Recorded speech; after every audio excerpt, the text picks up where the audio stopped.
सुबह के लगभग 8 बजे का वक्त, एक पिता होने के नाते आप अपनी बिटिया को विद्यालय छोड़ने जा रहे हैं और जरा कल्पना करिए कि अचानक आपकी गर्दन कलम हो जाए तो आपके परिवार में करुण क्रंदन का कैसा माहौल रहेगा। आप मुझे कमेंट करके बताइए। साथियों नमस्कार, मेरा नाम अर्जुन है और आप जुड़े हैं अपने चहेते स्वराज समाचार के साथ।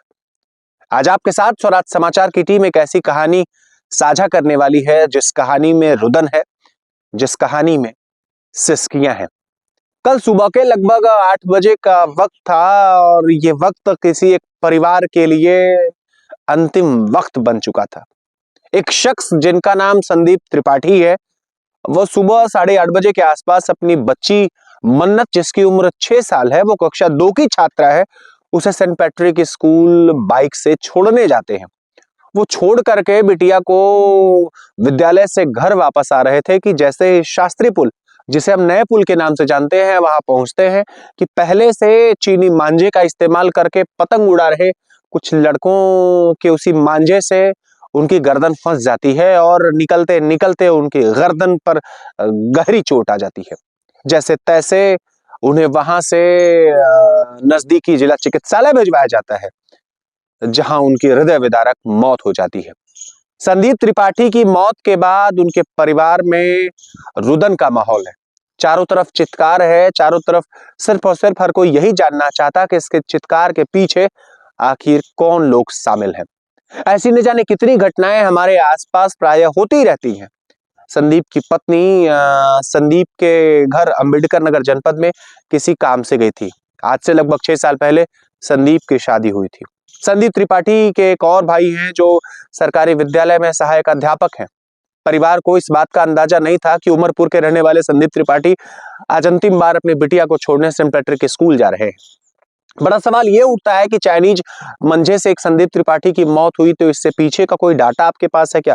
पिछले साल भी हमने कई ऐसी चाइनीज मंझे की वजह से गर्दन कट जाने की, अंगुलियां कट जाने की, हाथ कट जाने की, कमर कट जाने की सूचना आपको दी थी। ऐसी कई घटनाएं हमने अपने आसपास अपने देखी भी थी और संदीप त्रिपाठी के मरने के बाद जैसे तैसे तुरंत जिला प्रशासन ने एक आदेश जारी कर दिया कि नायलॉन और चीनी मंझे को पूर्णतः प्रतिबंधित कर दिया जाएगा और जौनपुर में यदि कोई इसका क्रय विक्रय करता है, यदि कोई इसे बेचता है या कोई इसे खरीदता है तो उसकी तुरंत गिरफ्तारी हो जाएगी। खैर, कथनी और करनी में यहाँ भारी अंतर मालूम पड़ता है।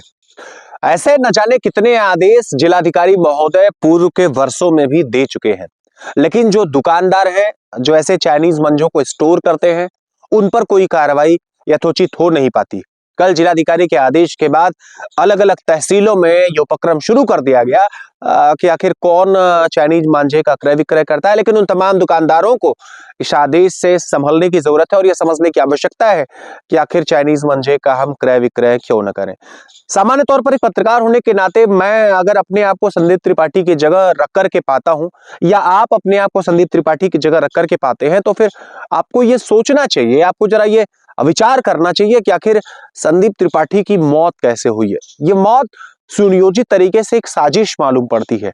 ऐसी न जाने कितनी घटनाएं हमारे आपके आसपास होती रहती है। मकर संक्रांति का पर्व आएगा, हमारे आपके छोटे दुधमुहे बच्चे हैं जिनकी उम्र 4 साल 5 साल है, तो हम उन्हें प्यार से बेटा ये लो तुम पतंगे उड़ाओ, बेटा तुम ये करो, लेकिन हमें आपको ये नहीं पता है कि न जाने हम कितनी ऐसी साजिशें बनाते रहते हैं। ऐसी न जाने कितनी घटनाएं हमारे आपके आसपास होती रहती है। तो मैं आपसे इस मकर संक्रांति एक निवेदन करना चाहूंगा कि अपने बच्चों को चाइनीज मंझे का इस्तेमाल से रोकिए, उन्हें नायलॉन के धागे मत दीजिए, क्योंकि इससे न सिर्फ आपका बच्चा सुरक्षित रहेगा, आपका परिवार सुरक्षित रहेगा, बल्कि नैतिक रूप से आपकी सामाजिक जिम्मेदारियों की दृढ़ता प्रतीत होगी और संदीप त्रिपाठी जैसी घटना हमारे आसपास नहीं होगी। पुनः मैं निवेदन करूंगा कि जब आप बाइक चलाइए, जब आप स्कूटर से चलिए, जब आप 4 व्हीलर से चलिए, तो देख करके चलिए, कहीं ऐसा तो नहीं कि चाइनीज मंझा आपका खाल बन करके आपका इंतजार कर रहा है। आपको क्या कुछ लग रहा है? क्या प्रशासन की कथनी और करनी में अंतर नहीं है, या फिर संदीप त्रिपाठी की तरह औरों की भी जान इस साल जाती रहेगी?